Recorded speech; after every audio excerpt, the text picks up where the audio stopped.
সবাইকে স্বাগত জানাচ্ছি এশিয়ান প্রাইম নিউজে। আপনাদের সাথে আছি আমি সৈয়দ মুহিজার মুখর। যাচ্ছি পুরো খবরে। করোনায় গত 24 ঘন্টায় সর্বোচ্চ 28 জন মারা গেছেন।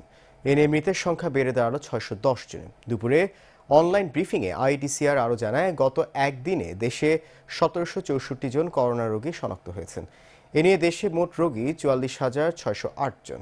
গত 24 ঘন্টায় 9,987টি নমুনা পরীক্ষা করা হয়েছে বলেও জানায় আইডিসিআর।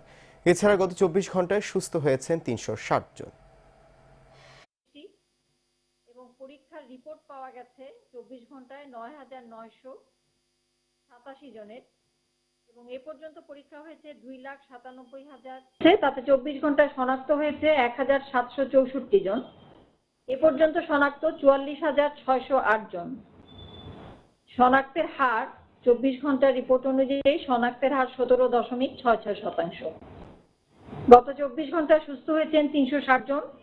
এ পর্যন্ত সুস্থ 9,375 জন, এবং শনাক্ত বিবেচনায় সুস্থতার হার 21.02%। গত 24 ঘন্টায় মৃত্যুবরণ করেছেন 28 জন, এবং এ পর্যন্ত মৃত্যু 610 জন। শনাক্ত বিবেচনায় মৃত্যুর হার 1.37%। প্রধানমন্ত্রী শেখ হাসিনা জীবনের পাশাপাশি জীবিকার গতি সচল রাখতে বিশেষজ্ঞদের সঙ্গে আলোচনা করেই সাধারণ ছুটি না বাড়ানোর সিদ্ধান্ত নিয়েছেন বলে জানিয়েছেন আওয়ামী লীগের সাধারণ সম্পাদক এবং সড়ক পরিবহন সেতুমন্ত্রী ওবায়দুল কাদের। দুপুরে তার সরকারি বাসভবনে নিয়মিত ব্রিফিংয়ে কথা বলেন তিনি। জীবন রক্ষার পাশাপাশি এ সময় অর্থনৈতিকভাবেও দেশকে বাঁচাতে হবে। এ কঠিন সময়ে প্রধানমন্ত্রী দেশরত্ন শেখ হাসিনা যে সিদ্ধান্ত নিচ্ছেন তার উপর আমাদের আস্থা রাখতে হবে। ঢালাও সমালোচনা না করে সহযোগিতার হাত বাড়িয়ে দিন। হতাশ হওয়ার কোনো কারণ নেই। সংকটের সাহসী কাণ্ডারি বঙ্গবন্ধু কন্যা শেখ হাসিনা আমাদের সকলের পাশে আছেন। আল্লাহর অশেষ রহমত এবং সকলের সহযোগিতা আমরা এই সংকট থেকে শেখ হাসিনার নেতৃত্বে ঘুরে দাঁড়াবো। করোনা দুর্যোগের মধ্যে আগামী 1 জুন থেকে সীমিত পরিসরে চালু হচ্ছে গণপরিবহন।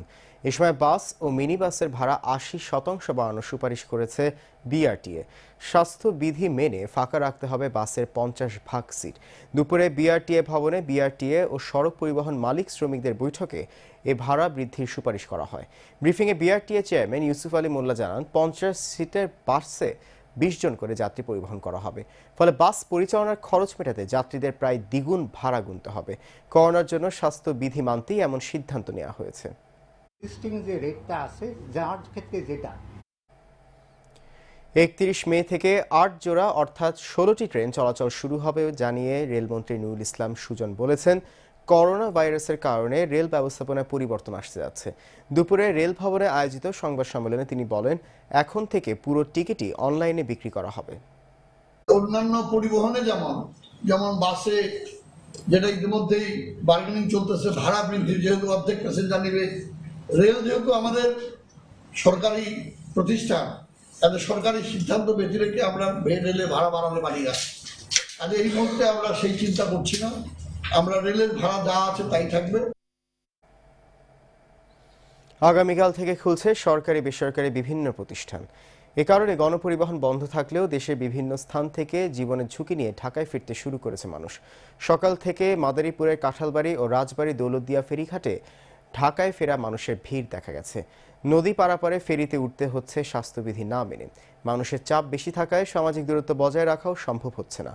কর্মস্থলে যোগ দিতে ব্যক্তিগত পরিবহনের পাশাপাশি অনেকে আসছেন মোটরসাইকেলে করে। এতে চালক ও যাত্রীর কাউকেই কোনো ধরনের স্বাস্থ্যবিধি না মেনে যাত্রী পরিবহন করতে দেখা গেছে। তারা বলেন, অফিস খুলে দেয়ায় বাধ্য হয়ে যেভাবে পারছেন নিজ গন্তব্যে পৌঁছাচ্ছেন।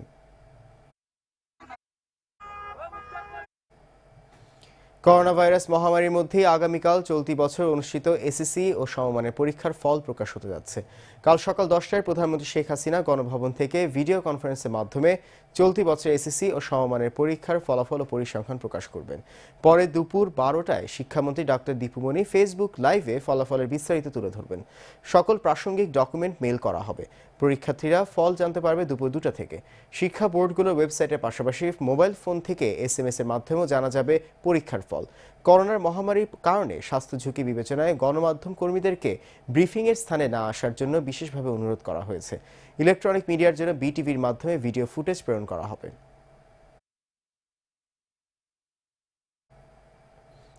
পদ্মা সেতু 30তম স্প্যান বসানোর মধ্য দিয়ে 4.5 কিলোমিটার এখন দৃশ্যমান।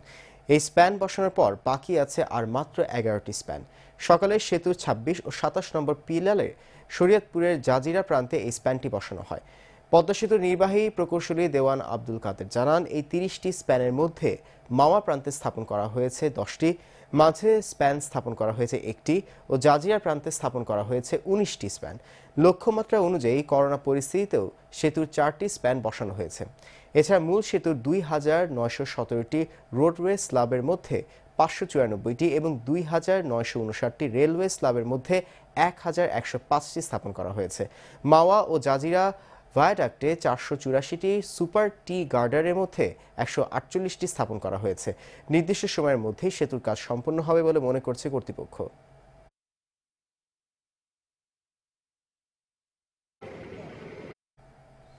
এবারে এমজিএইচ গ্রুপ আন্তর্জাতিক সংবাদ।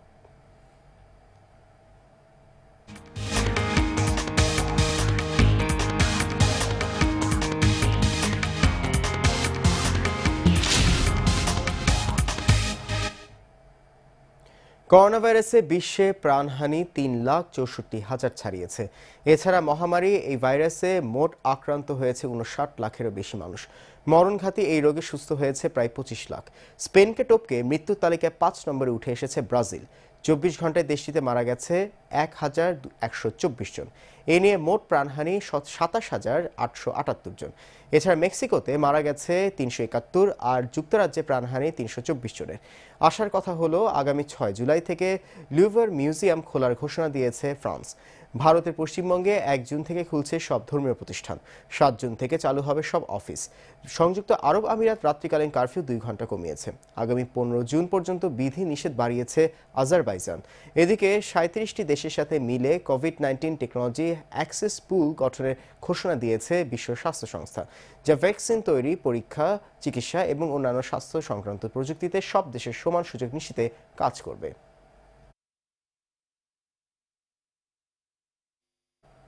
নিচে সমাবেতে ফিরছি একটু পরে, আমাদের সঙ্গেই থাকুন।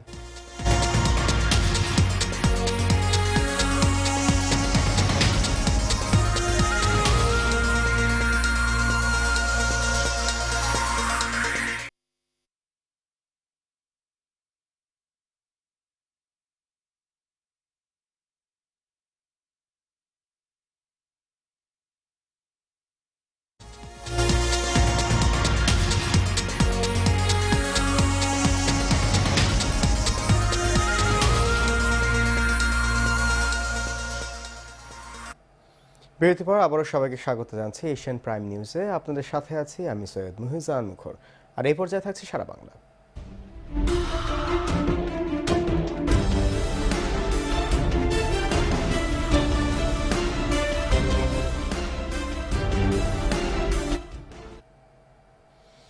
ঘূর্ণিঝড়ে যতটা না ক্ষতি হয়েছে, বাঁধ ভেঙে তার চেয়ে বেশি লোকসান হয়েছে খুলনার উপকূলীয় মানুষের।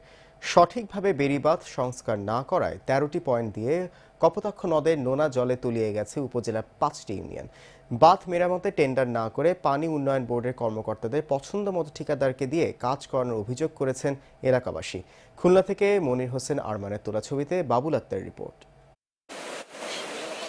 গত 20 মে সুপার সাইক্লোন আম্পানের আঘাতে লন্ডভন্ড হয়ে যায় উপকূলীয় জনপদ। খুলনার 9 উপজেলার 70 কিলোমিটার বাঁধ ক্ষতিগ্রস্ত হয়েছে। সবচেয়ে বেশি ক্ষতি কয়রায়।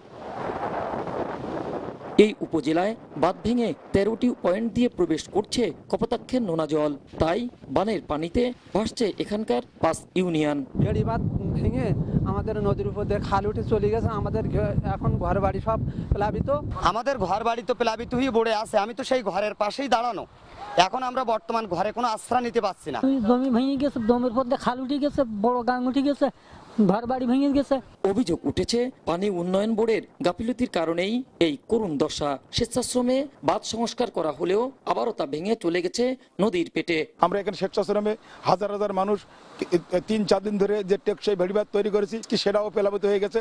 স্থানীয় জনপ্রতিনিধিরাও বলছেন পাওবোর পছন্দের ঠিকাদাররা কাজ করছেন টেন্ডার ছাড়াই। এতে গুটি কয়েকের পকেট ভারী হলেও দুর্দশা কাটছে না সাধারণের। বর্তমান কয়রা ইউনিয়নের চেয়ারম্যান যে সেই এই ঠিকাদারি কাজ নিয়ে সেইখানে বালু দিয়ে কাজ করছে। পানি উন্নয়ন বোর্ডের যে কাজ, এরা কোনো সময় তাদের ঠিকাদার নিয়োগ করে সঠিকভাবে কাজ বুঝে নেয়নি। তাদের পছন্দের লোককে কাজ টেন্ডার না করে তাদের পছন্দের লোককে দিয়ে কাজ করানো হয়েছে। পানি উন্নয়ন বোর্ডের অনিয়মের এই কথা যেন ওপেন সিক্রেট স্থানীয় প্রশাসনের কাছেও। বেড়িবাঁধ যে রিপেয়ার বিষয়টি পানি উন্নয়ন বোর্ড করে থাকে, সেই বিষয় নিয়ে জনমনে একটা ক্ষোভ রয়েছে। জনমনে এই ডিপার্টমেন্টের উপর এক ধরনের আস্থাহীনতা রয়েছে। এছাড়া আমাদের যে টেন্ডারগুলি হয় সেটি অনেক সময় অনেকগুলি হাত হয়ে পরবর্তীতে ফিল্ডে যখন আসে তখন কাজের মান অনেক ক্ষেত্রে দুর্বল হয়ে যায় বলে আমাদের কাছে তথ্য রয়েছে। একদিকে সুন্দরবন, অন্যদিকে কপোতাক্ষ নদ, আর এরই মাঝে খুলনার কয়রা উপজেলা। আর এই কয়রা উপজেলার বেড়িবাঁধ ভেঙে কপোতাক্ষ নদের পানি ঢুকে প্লাবিত হচ্ছে এই গ্রামবাসী। তাই আর সাহায্য নয়, সেনাবাহিনীর মাধ্যমে মজবুত বেড়িবাঁধ নির্মাণ করে আবারও স্বাভাবিকভাবে ফিরে আসবে, এমনটাই দাবি কয়রাবাসীর। Babul Akter, Asian television, Khulna. ঝিনাইদহের মহেশপুরে 6 বছরের ছেলেকে হত্যা করে আত্মহত্যা করেছে মা। গেল রাতে উপজেলার নেপাই ইউনিয়নের বাকুশপোতা গ্রামে এই ঘটনা ঘটে। পুলিশ জানায়, রাতে শিশু রিফাতকে সাথে নিয়ে ঘরের বারান্দায় ঘুমিয়েছিল পিতা মামুন মিয়া।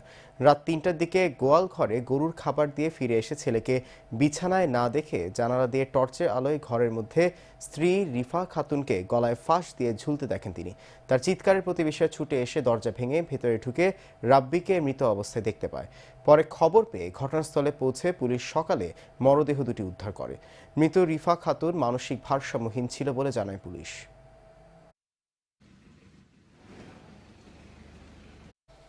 নওগাঁর মহাদেবপুরে ট্রাকের ধাক্কায় মোটরসাইকেলের 2 আরোহী নিহত হয়েছেন।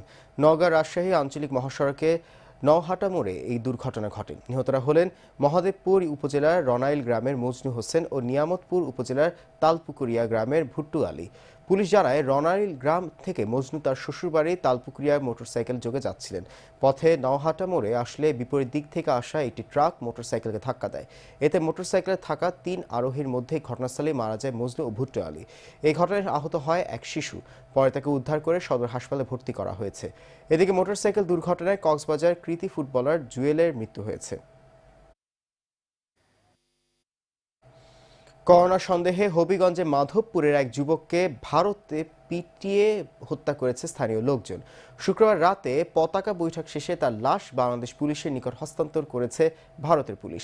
পতাকা বৈঠকে বাংলাদেশের পক্ষে নেতৃত্ব দেন বিজিবির কোম্পানি কমান্ডার সুবেদার দেলোয়ার হোসেন ও ভারতের পক্ষে নেতৃত্ব দেন কোম্পানি কমান্ডার ইন্সপেক্টর শশীকান্ত। পরে লাশ গ্রহণ করেন মাধবপুর উপজেলার কাশিমপুর ফাঁড়ির ইন্সপেক্টর মোর্শেদ আলম এবং লাশ হস্তান্তর করেন ভারতের পশ্চিম ত্রিপুরার সিধাই থানার এসপি কামাল মজুমদার।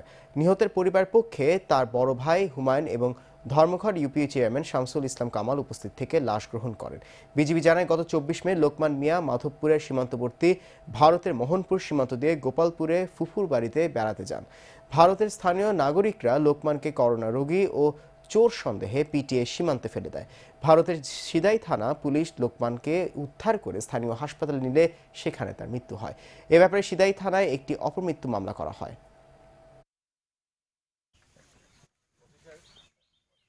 লিবিয়ায় মানব পাচারকারীদের গুলিতে নিহত গোপালগঞ্জের সুজন মৃধার বাড়িতে চলছে শোকের মাতম। মুকসুরপুর উপজেলার গোহালা ইউনিয়নের বামনডাঙ্গা গ্রামের কাবুল মৃধার ছেলে সুজন রঙিন স্বপ্ন নিয়ে লিবিয়ার উদ্দেশ্যে পাড়ি জমান, কিন্তু দালালের চক্করে পড়ে নিহত হতে হলো তাকে। একই ইউনিয়নের দালাল লিয়াকত ও আব্দুর রব চুক্তির 3,90,000 টাকা নিয়ে সুজনকে লিবিয়ায় কাজ করার সুযোগ করে দেওয়ার কথা বলে তাকে নিয়ে লিবিয়ায় যায়। বাড়ি থেকে বের হবার কিছুদিন পর থেকে ভয়েস মেসেজের মাধ্যমে আরও 10 লক্ষ টাকা দাবি করে দালাল চক্র। টাকা না পেয়ে সুজনের উপর নির্যাতনের মাত্রা বাড়িয়ে দেয় দালাল চক্র। যদিও বাড়ি জমি বিক্রি করে 10 লাখ টাকা দিতে স্বীকার হন সুজনের বাবা, এরপর সুজনের শেষ রক্ষা হলো না। ছেলেকে হারিয়ে মা বাবা এখন পাগল প্রায়। এলাকায় এই খবরের শোকের ছায়া নেমে এসেছে। এখন সুজনের পরিবারে চাওয়া অন্তত সুজনের লাশটা যেন দাফন কাফন করতে পারে। সেই সাথে দালাল চক্রের সদস্যদের দৃষ্টান্তমূলক শাস্তি দাবি করেন নিহতের বাবা মা।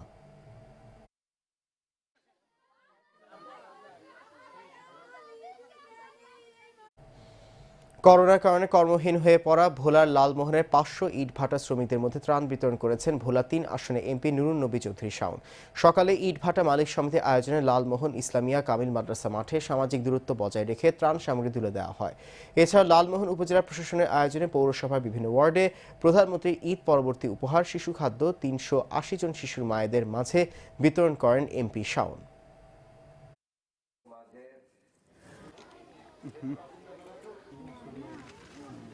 লালমোহন উপজেলার সবচেয়ে গরিব 380টি পরিবারের মাঝে শিশু খাদ্য যেমন দুধ, হরলিক্স, চিনি, সুজি সহ আরও খাদ্য সামগ্রী মিলিয়ে একটি করে প্যাকেট করেছি।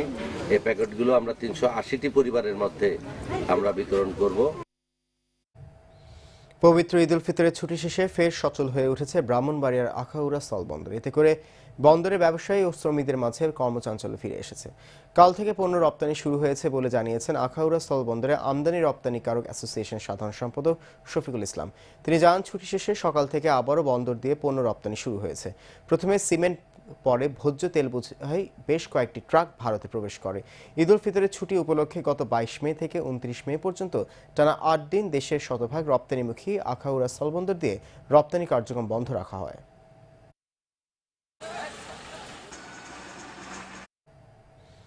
চাঁদপুরে জ্বর ও শ্বাসকষ্ট নিয়ে দৈনিক সমাচার পত্রিকার ফরিদগঞ্জ উপজেলার প্রতিনিধি আবুল হাসনাত মারা গেছেন। গেল রাত 2:30টার দিকে তিনি চাঁদপুর সদর হাসপাতালে মারা যান। মৃত্যুর আগে সাংবাদিক আবুল হাসনাত তার ফেসবুকে পোস্ট দেন, তার অবস্থা ভালো না, সবাই যেন তাকে মাফ করে দেয়। সন্তানদের দেখে শুনে রাখার আবেদনও ছিল ওই পোস্টে। ওই পোস্টের পর স্থানীয় একজন সাংবাদিক ও হাসনাতের পরিবারের সদস্যরা মিলে তাকে চাঁদপুর জেনারেল হাসপাতালে নিয়ে যান। সেখানে চিকিৎসাধীন অবস্থায় তিনি মারা যান।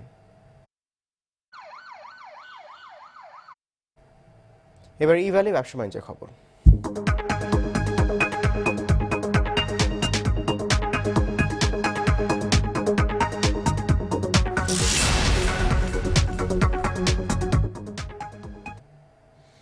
টানা 2 মাস বন্ধের পর অবশেষে আগামীকাল চালু হচ্ছে শেয়ার বাজার। লেনদেনের সময়সীমা 1 ঘন্টা কমে আসছে।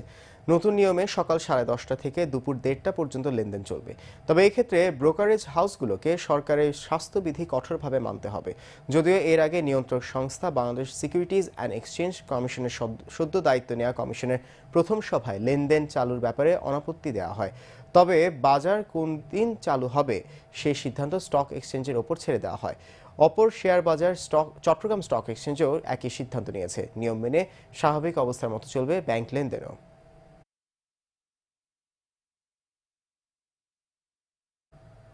এশিয়ান প্রাইম নিউজ এই পর্যন্তই। আমাদের পরবর্তী আয়োজন দেখার আমন্ত্রণ রইল। এতক্ষণ সঙ্গে থাকার জন্য ধন্যবাদ সবাইকে।